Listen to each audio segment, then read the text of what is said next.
Então, o projeto Tchau, né? Começou quando eu estava no intercâmbio ainda.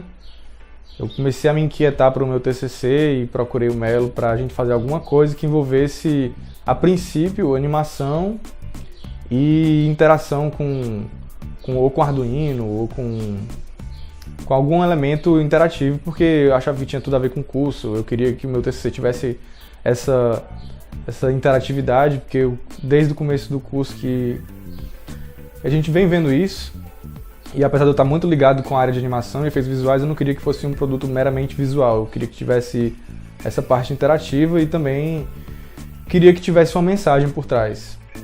E aí, a partir disso, a gente começou a ver vários projetos de Fan Fury.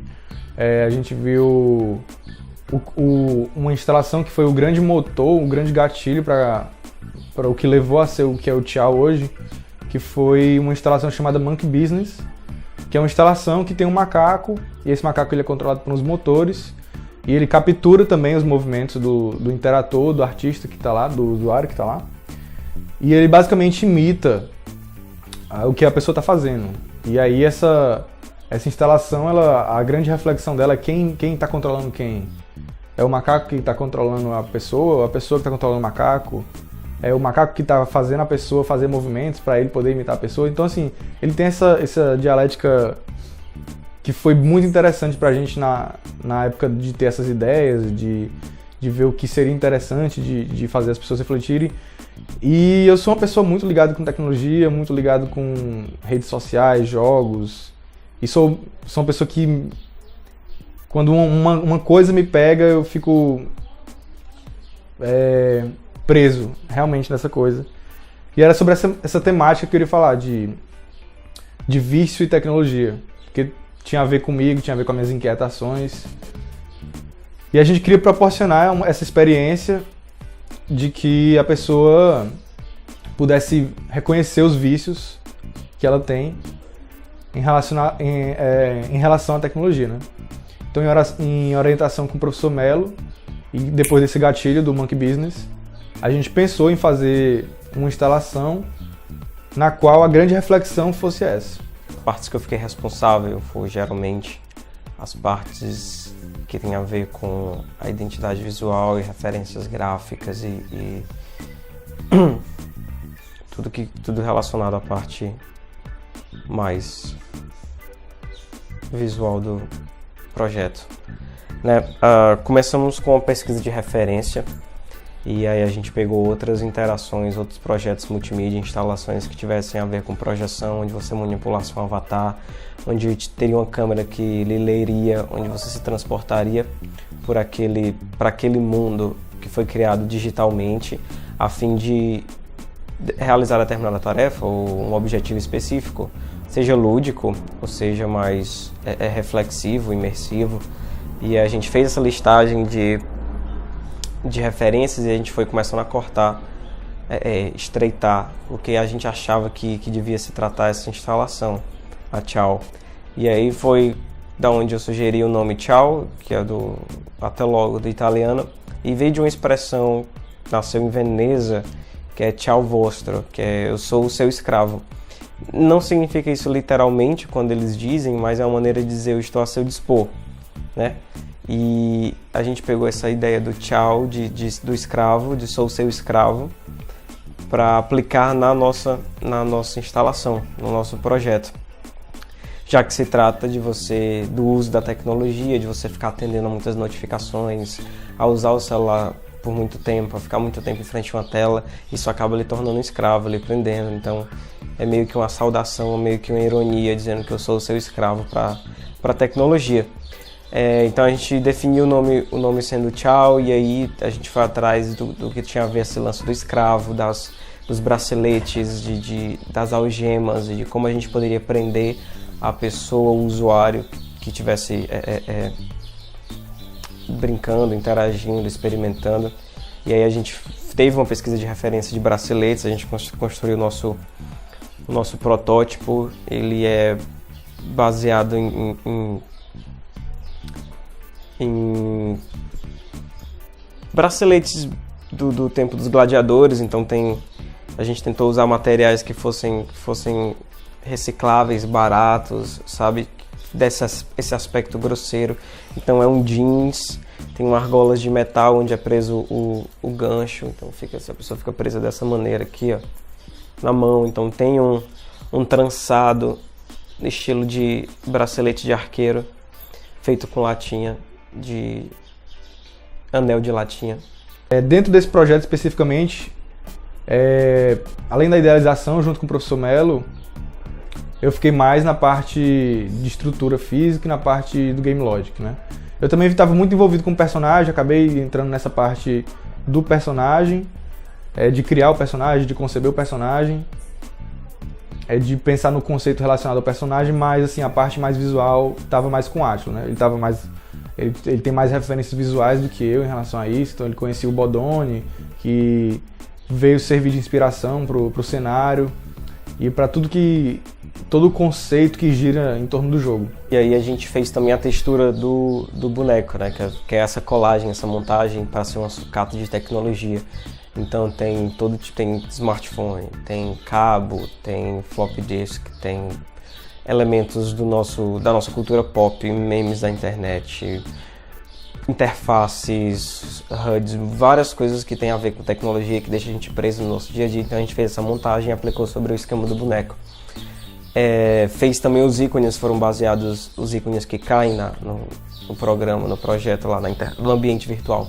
Também são subversões de ícones ou de logos de redes sociais. Então tem o Facebook, é uma fonte serifada, já é um tiozão da rede social. Tem tem Snapchat, tem o Gmail, tem um Twitter usando a fonte Joker, mano. E por trás tem essa colagem de novo de smartphone e tal. Sempre aplicado um por cima do outro, sempre essa questão de ficar sobreposto, tecnologia em cima de tecnologia, em cima de tecnologia. Tem várias camadas disso. E foi aplicado aos ícones também. Junto com a pesquisa também foi essa construção do cenário, do ambiente, foi feito uma pesquisa. Eu já conhecia esse pintor, um pintor húngaro chamado Zsolt Bodoni. Eu achava muito interessante o jeito dele pintar, que era mesmo monocromático, tinha muito movimento. Você conseguia imaginar que era um ambiente meio louco, meio caótico, onde tinha crianças brincando com jacaré, um cavalo saindo de dentro de um trem. Era um ambiente bem, bem louco e ao mesmo tempo tinha muito movimento. Você conseguia ver aquela imagem se mexendo, o que aconteceu antes, o que aconteceu depois. Eu quis botar, de alguma maneira, o Bodoni dentro do nosso projeto para o ambiente. Então foi baseado nas pinturas dele que a gente construiu o cenário do Tchau. E aí tem vários elementos em dimensões diferentes nesse efeito de paralaxe, eles vão meio que sumindo aos poucos do cenário a partir que o usuário começa, a partir do momento que ele pega as notificações, né? E aí tem essa ideia do movimento, da ação, da loucura, do caos, de muita coisa ao mesmo tempo. Você não presta muita atenção no que está acontecendo e você não vê que as coisas estão passando e no final você já está amarrado, você já viu, já passou, você não tem como voltar. E também a pesquisa dos sons foi importante porque cada ícone soa uma notificação diferente, de notificações famosas e de tanto você escutar, começa a ficar chato, você fica perturbado, incomoda. É um barulho que não é bom ficar ouvindo direto. Então, a partir do momento que você pega a notificação, você fica escutando aquele barulho. E as coisas se arrastam, né? Tem um barulho de tijolo sendo arrastado quando o cenário vai sendo puxado para um lado e para o outro. Então, teve essa pesquisa desses efeitos. E a trilha sonora, que foi pega no Jamendo, que é de um artista chamado Silence, e esse artista é um grupo, na verdade. E, na verdade, o álbum é chamado Silence. E aí, a gente escolheu a música, a música chamada Experience. E ela é uma construção de sons que deu certo, combinou que tem uma parte de um sintetizador, tem barulho de gota d'água, já que a gente usa caixas d'água, usa mangueiras, então tem a ver com a água. Tem um sintetizador que lembra notificação, tem um ar meio lounge, meio sombrio, você não sabe, é um ambiente meio que não é vivo, é plástico, é muito artificial, muito industrializado, não tem nada muito humano. Parece que você está num galpão sozinho com um monte de sucata. E a gente achou que combinou a música com o tema, com a instalação. E a gente usou também. Mas aí eu acabei tendo que desenvolver a Game Logic do jogo, né? Que é a parte de interação, todo o comportamento do personagem dentro do jogo, a captura de movimentos com o Kinect. E para isso eu tive que usar um middleware, né? Que é como a gente chama, que é um programa que está entre a aplicação e entre o sujeito, que é quase que uma interface, que é o programa Animate, que ele é só para capturar os movimentos do Kinect. Basicamente ele traduz o que o Kinect está capturando e ele se comunica com o Blender. Então, através desse software, eu podia transferir aquilo que o Kinect estava capturando para o personagem que a gente tinha criado para o Chao, né? Para a instalação Chao. E depois essa foi a parte mais dificultosa, mais trabalhosa, porque envolveu trabalho de pesquisa. Eu nunca tinha mexido com o Kinect, assim, transferindo movimento para um personagem. Já tinha trabalhado com o Kinect para mover a mão, mas era com o Kinect Mouse, era uma aplicação bem mais simples. Mas essa de transferir todos os articulação de mão, de cotovelo, tronco, isso eu não tinha mexido ainda. Então, assim, houve um trabalho de pesquisa, foi mais complexo nesse termo. A parte do Game Logic do Blender não foi tanto, porque já tinha trabalhado com prototipação de jogos no Blender anteriormente. E, assim, foi mais revisar conceitos, foi mais revisar o que os atuadores dentro do Game Logic do Blender faziam, né? E depois de ter modelado o personagem, né? Depois de ter concebido o sketch do personagem em papel e posteriormente ter feito a escultura dele no ZBrush e feito o retopo desse personagem no Blender para que ele pudesse funcionar dentro do jogo, eu tive que fazer o assembly, né? Que é montar todas as peças do jogo numa única coisa, né? Então haviam vários testes. Havia o teste do personagem recebendo a captura de movimentos, havia outro arquivo só com teste de colisão, havia teste de atuadores, teste de sensores, mas tudo isso junto foi a parte final, que foi colocar o personagem num arquivo, fazer esse mesmo arquivo receber o movimento do Animate para receber aquilo que a pessoa ia estar fazendo no momento real. E fora isso, né, eu e o Átila tivemos que montar a parte física, né, que é a parte fora do jogo, né. Então, para isso a gente usou uma estrutura de treliças que deve ter em torno de 2 metros e pouco de altura e talvez o mesmo tamanho de 2,5 metros de largura. E aí dentro dessa estrutura a gente tem 2 baldes que estão amarrados por cordas, e essas cordas estão conectadas à pulseira de uma pessoa que vai estar interagindo com a instalação Chao, né?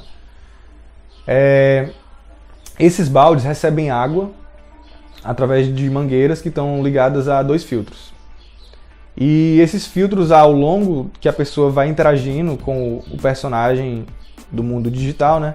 Esses baldes começam a receber água, e por eles estarem ligados à pulseira, através das cordas que eu falei, a pessoa começa a ter dificuldades de capturar as notificações que fazem parte do jogo, né?